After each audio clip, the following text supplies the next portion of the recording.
Serving you on TV, online, and on the go. This is Valley News Live at 5:30. You don't know if it's teenage boys or girls doing it just for fun or what, but it's like they could find a lot better things to do. Multiple people living in South Fargo are left cleaning up shells and yolks after getting eggs thrown at their houses. A few people living in Osgood are counting their blessings that no one was hurt and nothing was stolen, saying even though getting egged may not seem like a big deal, it's frustrating and makes them feel less safe at home.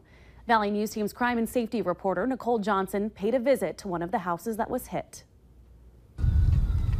I don't want you to step on the Aki eggs. It's a brand new neighborhood close to the interstate in Osgood. I mean, we don't have neighbors really. Around 11 o'clock at night, Melissa Ottenbacher was at home studying with her 4 kids. I could hear like this noise, which probably was the eggs hitting our house, but I didn't know what it was. She didn't know what it was until they literally stepped in it. Mainly it's kind of right up in here. This is when I noticed it because I never come out the front door. Usually it's through the garage, and then I noticed this one. And then there's all the yolks up here. All of these yolks, shells, then later, while looking out the window, Ottenbacher saw eggs on the roof.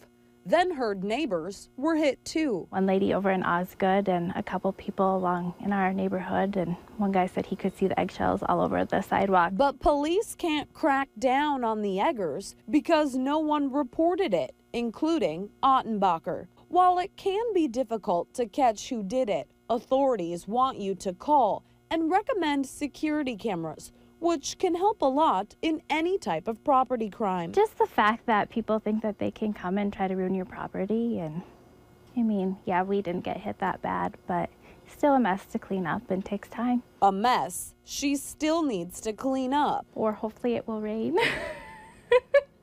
In Fargo, Nicole Johnson, Valley News Live. If someone is caught egging, they could face criminal mischief charges. It's a quiet and warm start to our weekend. Is it going to stay that way? For that, let's toss it over to Robert for a look at our evening forecast. It looks like it will stay quiet as we head through this evening and tonight, but a little bumpy as we head through the weekend. More on that a little bit later on. Right now, it is a warm one out there under mostly sunny skies across the region. A few more clouds off into our western counties. 82 Bemidji and Wadena, also 82 Detroit Lakes and Fergus Falls, and in the Wahpeton Breckenridge area, 86 in Fargo, 87 Grand Forks and Jamestown. Winds mainly out of the south, around 5 to 15 miles per hour. They'll become a little bit lighter as we head through the overnight hours, but pick up again as we head through your Saturday. I mentioned just a few clouds off towards the west. Underneath those clouds, not a whole lot going on, but a few showers out towards the Bismarck area and just west of the Stutzman County area. Could see an isolated sprinkle or shower in our far western counties over the next couple hours, but the vast majority of us going to stay dry, including here in the Fargo-Moorhead area. Temperatures dipping down into the low 80s by the 7 and 8 o'clock hour, and then creeping into the upper 70s by 9. I mentioned a little bit of bumpy weather over the weekend. We'll have the details on that coming up in just a few minutes. All right, thank you, Robert. And of course, remember to like Valley News Live on Facebook. You can follow the latest news, weather, and breaking news updates anytime on your feed. Just search Valley News Live, like our page, and you'll stay informed throughout the entire day. We're following breaking news out of Washington tonight. President Trump has replaced his top aide at the White House, naming a new chief of staff this afternoon. Seth Lemon is at the White House with the story.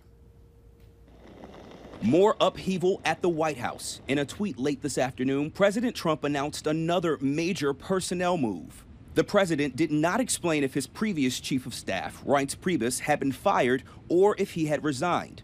Trump praised both Kelly and Priebus. Reince is a good man. John Kelly will do a fantastic job.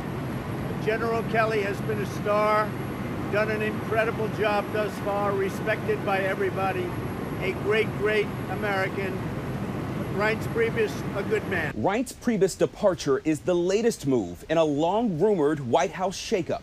Press Secretary Sean Spicer stepped down last week after Anthony Scaramucci was named communications director. Scaramucci told a reporter that he was going to, quote, fire everybody, including Priebus. It's a ratification in part of all the reports of the chaos in the White House. What was striking about Mr. Scaramucci's conversation with the New Yorker's Ryan Lizzo was not just the vulgar language, but that it gave a window into an administration that he was saying was basically out of control and full of people who were interested only in themselves and protecting their turf. Kelly is a retired Marine Corps general who has been the Homeland Security Secretary since January.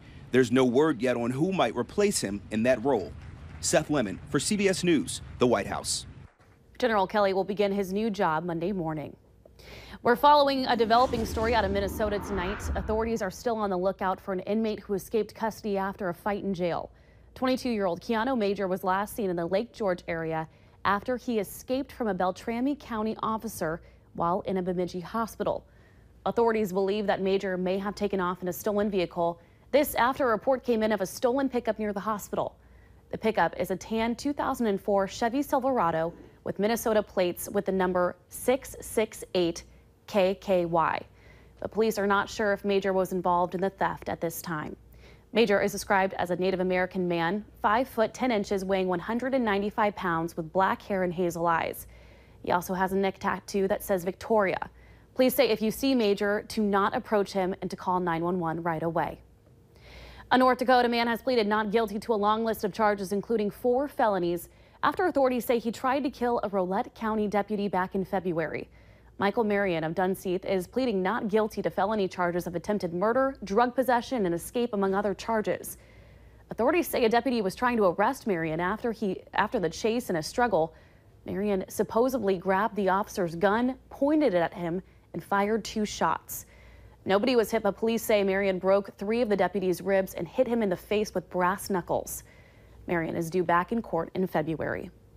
The Richland County State's Attorney's Office will not be bringing criminal charges against Father Thomas Feltman for an incident reported in Wyndmere, North Dakota back in May. It was reported that Father Feltman would hug girls, but in the process would touch them on the side of their breast or on their butt.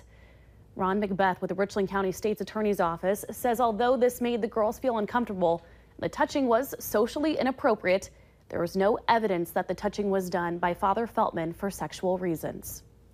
Charlie Gard, the critically ill British baby at the center of a legal battle, has died today. The 11-month-old suffered from a rare genetic disease, mitochondrial depletion syndrome, caused the brain damage and left him unable to breathe without help. His parents fought for the right to take him to the U.S. for an experimental therapy they believed could prolong his life. But Charlie's doctors objected, saying the treatment would not help and might cause him to suffer. The dispute ended up in court. A judge ruled yesterday that Charlie should be transferred to hospice and taken off life support after his parents in the hospital that had been treating him failed to agree on an end-of-life plan. We've also got an uplifting update to another tragic story of childhood illness. A young Minnesota boy who was fighting for his life after contracting a toxin-producing bacteria from E. coli is now home. The same illness claimed the life of his younger sister. On their Caring Bridges page, Cade's parents say he is off dialysis.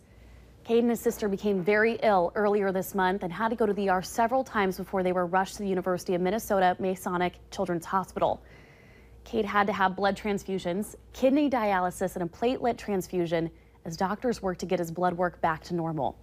His sister Callan passed away on July 16th. Better sleep for the homeless. 300 pillows were donated to the Northlands Rescue Mission in Grand Forks, the only homeless shelter in town. The donation comes from the My Pillow store in Columbia Mall. They donated 1 pillow for every purchase that came out of their Grand Forks location since February. It really means a lot to have something that's actually firm and nice to lay your head on. So yeah, it's really a blessing. The retail amount of the donation equals around $15,000. Things are calming back down after a fire sparked in a West Fargo mobile home park earlier today. Crews were called out around 1:30 this afternoon for an electrical box that went up in flames at the Brookwood Mobile Home Park right near the West Fargo police station. The homeowner told us this is the 2nd fire in the last week, and this one was worse than last. Xcel Energy came out to inspect the box and says it was not a piece of Xcel equipment that malfunctioned.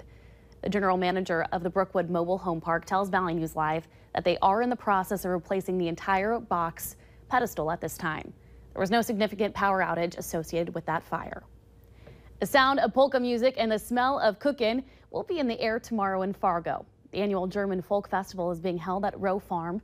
Kids can enjoy crafts based off the Grimm Brothers tales, see a blacksmith demonstration, or just learn about the German language.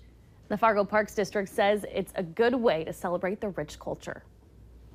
It is, absolutely. It brings people together, and having a festival like this is a way to introduce that to younger generations as well, so they can start to appreciate their background and their heritage too. Again, the event takes place at Rowe Farm from 11 a.m. to 5 p.m. Bugs and Things will be filling Fargo this weekend. The 12th annual Volkswagens in the Valley event is tomorrow. Dozens of Volkswagen models will be on display at the Fargo-Moorhead Convention and Visitors Bureau. If you want to go, it's from 8 a.m. to 5 p.m. And this year, the featured car is the Thing. It was only imported to the States for just 2 years. Owners of the VW say it's a fun event for the entire family and to see all the cars and meet new people. And something we all dread